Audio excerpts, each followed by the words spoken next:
ខ្ញុំបានជីកយកទម្រង់ប្រកួតដែលខ្ញុំបានចុះហត្ថលេខាពេលខ្ញុំលាលែងពីតំណែងរាល់មុខទំនិញទាំងអស់នៅលើទម្រង់ប្រកួតត្រូវបានចុះហត្ថលេខាព័ត៌មានរបស់អតិថិជនកិច្ចសន្យាដើមនិងទម្រង់កំណត់ត្រាតាមដានត្រូវបានប្រកួតទាំងអស់អ្វីដែលគាត់បាននិយាយបន្ទាប់ពីផ្ដល់ឲ្យឆានហៅថាគាត់មិនបានទេសនោះគឺជារឿងមិនសមហេតុផលគាត់បានថតអេក្រង់នៃការទេសហើយផ្ញើទៅនាងរាល់ពេលដែលគាត់បន្ថែមអត្ថបទណាមួយអ្នកដែលនៅខាងទៀតនៅស្ងៀមរយៈពេល20វិនាទីមួយសន្ទុះក្រោយមកសាទី3បានមកដល់លេងឈីវសូមផ្ញើលេខទូរស័ព្ទរបស់លោកលេខពី Kingland Technology មកខ្ញុំភ្លាមអតិថិជននេះត្រូវបានបង្កើតឡើងដោយអ្នកក្នុងអំឡុងពេលដែលអ្នកនៅ Heng Yuan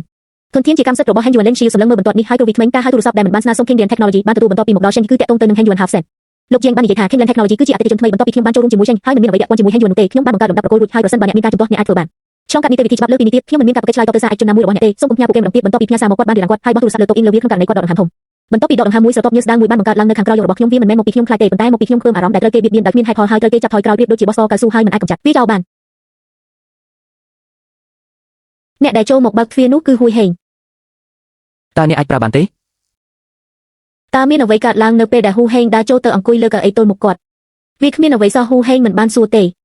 គាត់បានយកនាមបានចេញពីហោប៉ៅរបស់គាត់នេះជាក្រុមច្បាប់តខ្លួនរបស់ខ្ញុំប្រសិនបើនរណាម្នាក់បៀតបៀនអ្នកអាចឈ្នះនៅពេលណាក៏បានលេងជាបន្ទាបក្បាលចុះហើយមើលទំព័រនៃនាមបានឆេងយិនលូគាត់ដឹងថាក្រុមហ៊ុនច្បាប់នេះគឺជាក្រុមហ៊ុនច្បាប់ពាណិជ្ជកម្មថ្លៃបំផុតមួយនៅក្នុងឧស្សាហកម្មនេះថ្លៃមេធាវីងាយស្រួលចំណាយរាប់លាន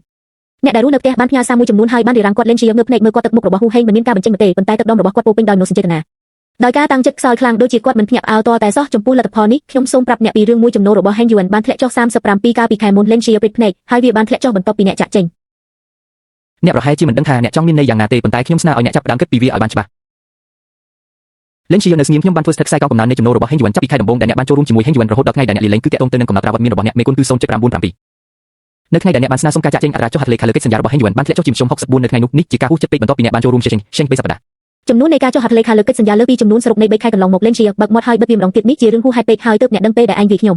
តើអ្នកដឹងអ្វីខ្លះដឹងរឿងនេះខ្ញុំគាត់គិតយ៉ាងហ្មត់ចត់លើប្រព័ន្ធពាក្យខ្ញុំគ្រាន់តែមើលទៅនៃប្រសាទជាងអ្នកដទៃជីជីនឹងមិនកុហកទេគាត់បានក្រោកឈរឡើងពេលដើរទៅដល់ទ្វារគាត់ក៏ឈប់ម្ដងទៀតដើម្បីរក្សានាមប័ណ្ណរបស់គាត់កុំបង្ខំទ្វារឲ្យបិទលីនជីអង្គុយក្នុងការិយាល័យហើយសម្លឹងមើលកាតអាជីវកម្មនៅលើទូគាត់ស្រឡាំងតាំងជាយូរមកហើយគាត់បានពិនិត្យដោយប្រុងប្រយ័ត្ននៅពាក្យទាំង4នេះជាលើកដំបូងដូច្នេះHeng Yuanបានចិញ្ចឹមខ្ញុំមួយឆ្នាំកន្លះមិនមែនដោយសារខ្ញុំមានជំនាញរកស៊ីខ្លាំងទេប៉ុន្តែដោយសារខ្ញុំមានកូនខ្លួនឯងនៅពេលដែលជាងវ៉ាន់រូចាក់កាហ្វេលើខ្ញុំហើយបណ្ដេញខ្ញុំចេញវាដូចជាបំផ្លាញក្រុមហ៊ុនតខ្លួនរបស់នាងគិតយ៉ាងនេះគាត់វាខ្ទេចខ្ទីសើចខ្លាំងរួចក៏ឈប់សើចទៀតព្រោះរឿងនេះមានចរិតខូខើណាស់បើតម្លៃគាត់ត្រឹមតែការខិតខំប្រឹងប្រែងតខ្លួនឆន្ទៈធ្វើការបន្ថែមម៉ោងរហូតដល់ពាក់កណ្ដាលរៀបលក្ខខណ្ឌនៃកិច្ចសន្យានិងការចុះហត្ថលេខាលើកិច្ចសន្យាចំនួន10លានរបស់គាត់រាប់បញ្ចូលអ្វីខ្លះរបស់គាត់ខ្ញុំចេះចង់ម្រាមដៃពីរដងលើផ្ទៃតោដកដង្ហើមចូលជ្រៅហើយបើកកុំព្យូទ័រឡើងវិញដោយមិនគិតពីប្រព័ន្ធឬសមត្ថភាពការងារត្រូវតែធ្វើនិងទទួលបានគាត់នៅតែត្រូវរកលុយគាត់បានបើកក្រុមហ៊ុន Kingland Technology ថងហើយបន្តអានពាក្យសម្រាប់ពាក្យគាត់មិនបានគិតអំពីវាទេគាត់គិតច្រើនពេកហើយខ្លាចជាទំពេកក្នុងរយៈពេល2សប្តាហ៍បន្ទាប់ស្ថានភាពផ្ទៃក្នុងកាន់តែយ៉ាប់យ៉ឺនយ៉ាងឆាប់រហ័សជាងវ៉ាន់រូបានព្យាយាមតាក់ទងលេងជាហើយបន្ទាប់មកបង្វែរកំហឹងរបស់នាងទៅខាងក្នុងលោកបានបើកកិច្ចប្រជុំដៃទាំងអស់រយៈពេល3ថ្ងៃជាប់គ្នាខ្លឹមសារស្នូលនៃកិច្ចប្រជុំអាចត្រូវបានសង្ខេបក្នុងមួយប្រយោគសំបីស្ត្រីសម្អាតក៏ត្រូវបានគេដាក់ឈ្មោះនិងរិះគន់ម្ដងដែរព្រោះឃើញសក់នៅលើបង្គន់ជាន់ទី7បន្ទាប់ពីថ្ងៃដំបូងនៃការប្រជុំអ្នកស្ម័គ្រចិត្ត2នាក់បានដាក់ពាក្យលាលែងពីតំណែងថ្ងៃទី2បន្ទាប់ពីការប្រជុំម្នាក់ទៀតបានចាក់ចេញនៅថ្ងៃទី3មានលិខិតលាលែងចំនួន5រួចហើយនៅលើតុពង្រឹងរឿងដ៏គ្រោះថ្នាក់មួយទៀតបានកើតឡើងនៅថ្ងៃទី10ដល់ក្រុមហ៊ុន Sin Real Estate ដែលជាអតិថិជនដ៏ធំបំផុតរបស់ Heng Yuan ដៃគូចាស់នៃកិច្ចសហប្រតិបត្តិការ6ឆ្នាំបានផ្ញើលិខិតផ្លូវការជូនដំណឹងដល់ពួកគេអំពីការបញ្ចប់កិច្ចសន្យាលិខិតបញ្ចប់ការងារត្រូវបានប្រកាសជូននៅម៉ោង10ព្រឹកហើយការទូទាត់ត្រូវបានប្រមូលសាច់ដុំមុខរបស់ជាងវ៉ាន់រូលោតឡើងនៅពេលដែលនាងឃើញឆៃឆែនភ្លាមនោះនាងបានទូរស័ព្ទទៅប្រធានផ្នែកទិញរបស់ភាគីម្ខាងទៀតហើយបានឆ្លើយដោយសំឡេងធ្ងន់